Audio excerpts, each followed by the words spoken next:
السلام علیکم ورحمۃ اللہ وبرکاتہ۔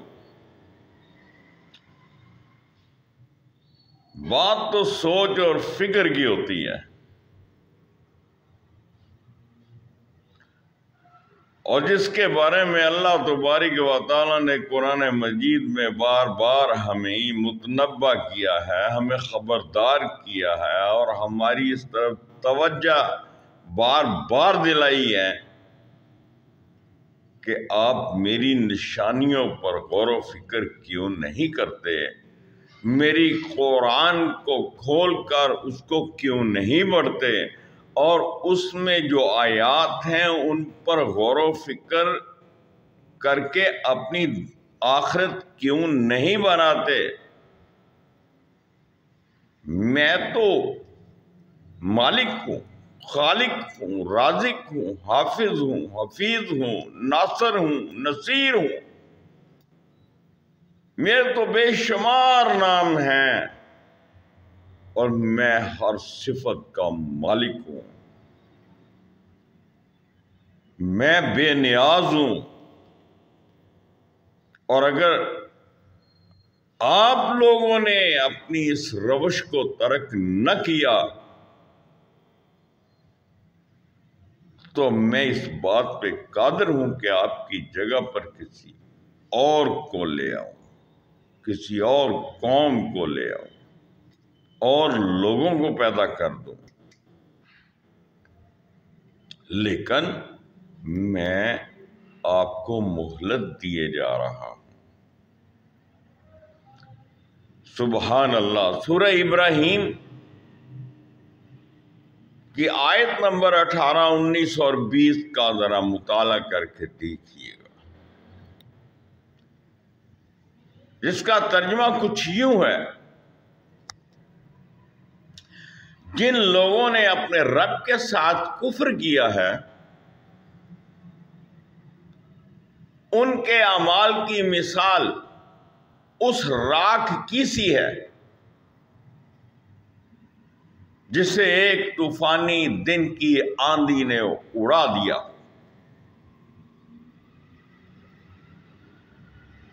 وہ اپنے کیے کا کچھ بھی پھل نہ پا سکیں گے۔ یہی پرلے درجے کی گمگشتگی ہے۔ کیا تم نہیں دیکھتے ہو کہ اللہ نے آسمان و زمین کی تخلیق کو حد پر قائم کیا ہے؟ وہ اللہ چاہے تو تم لوگوں کو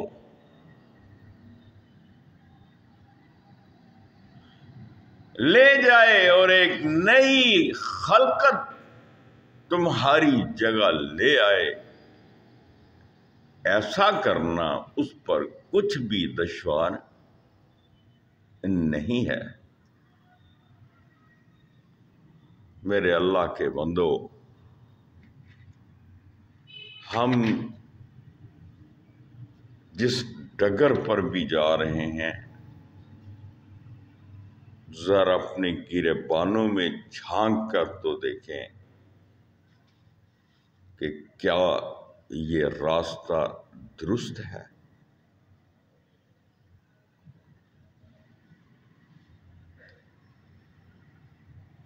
اعمال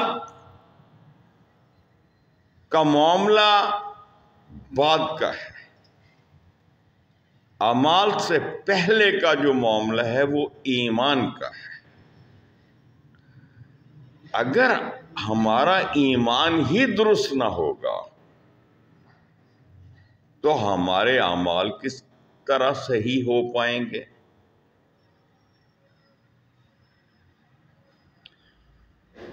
آپ گھر گھر کی کہانی سن لیں، گلی محلوں میں جوان بچیاں مختلف کمپنیوں کے برانڈ بیچنے کے لیے آتی ہیں کمیشن بیس پر۔ ذرا ان کے گھروں کا جائزہ لے کر دیکھیں وہ کس قدر تنگ ہیں.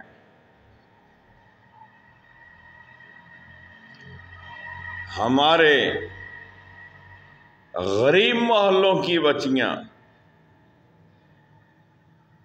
جن اداروں میں پڑھنے کے لیے جاتی ہیں، سیکھتی ہیں، اور پھر وہ مختلف اداروں میں سلائی کے فیکٹریوں میں اور اس طرح کے جو دیگر ادارے ہیں ان میں جب وہ جاب کرتی ہیں تو ان پر کیا بیت رہی ہوتی ہے.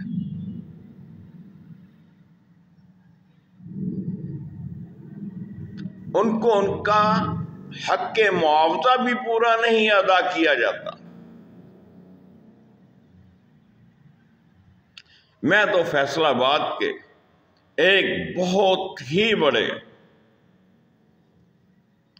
اور ایسے صاحب کو بھی جانتا ہوں جو خود کو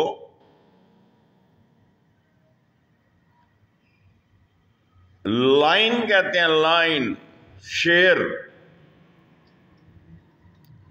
اور واقعی وہ شیر ہیں، اس میں کوئی شک نہیں ہے. لیکن حیرت کی بات ہے کہ اللہ تبارک و تعالیٰ نے ان کو بے انتہا نعمتوں سے مالا مال کر رکھا ہے.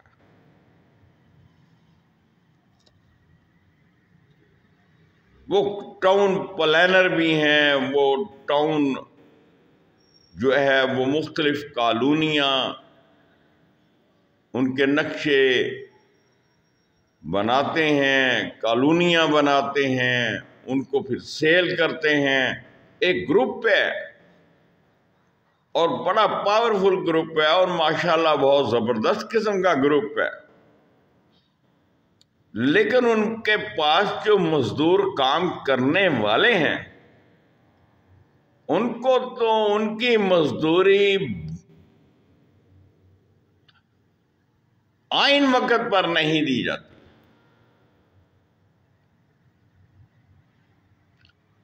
ان کے ہزاروں روپے انہوں نے اپنے نیچے دبا کے رکھے ہوئے،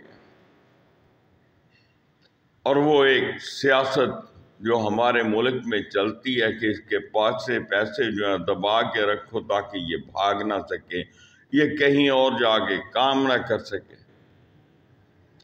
اے اللہ کے بندو، وہ غریب آدمی جو 1000-1200-1500 روپیہ میں آپ کے پاس مزدوری کرتا ہے، اس نے اپنے گھر کا جا کے چولہا جلانا ہوتا ہے. لیکن ہم تو اپنی پجارو گاڑیوں میں اور بڑی سفاری گاڑیوں میں اور اس طرح کی بڑی لمبی لمبی اور بہترین نیو سے نیو گاڑی میں جو کہ 50-60-70 لاکھ کی مل رہی ہے، اس میں عیش و عشرت کے نشے میں ڈوبے ہوئے کبھی کاغان اور کبھی مری اور کبھی بحرین اور کبھی سوات اور سیرت سپاٹے میں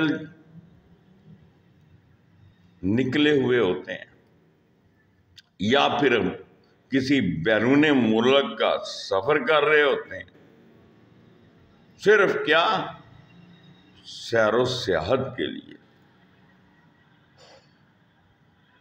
خدا کے بندو، اللہ کی پاک کلام کو سامنے رکھتے ہوئے، اللہ کے نبی صلی اللہ علیہ وسلم کی احادیث کو مد نظر رکھتے ہوئے یاد رکھیں، مزدور کا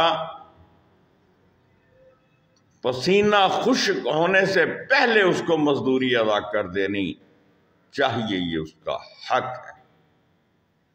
اللہ تبارک و تعالی آپ و ہم سب کو اپنی حفظ و امان اور پناہ میں رکھے. اپنا خیال رکھیے گا، دعاؤں میں یاد رکھیے گا. بہت بہت شکریہ. یہاں پر ایک چھوٹی سی عرض کرنے کی سعادت بھی حاصل کرنا چاہتا ہوں کہ انشاءاللہ ہم جلد ہی ایک بزنس پروگرام جو ہے وہ آپ کے سامنے پیش کریں گے، جس میں ہر غریب اور ہر ذی شعور انسان برابر کا حصہ لے سکے گا اور باوقار روزگار اس کو مہیا کیا جائے گا۔ اور اس کے لیے ہم پلاننگ کر رہے ہیں، دعا کیجیے گا اللہ تعالی ہمیں کامیابی سے ہمکنار فرمائے۔ بہت بہت شکریہ، بہت بہت شکریہ، بہت بہت شکریہ۔ السلام علیکم۔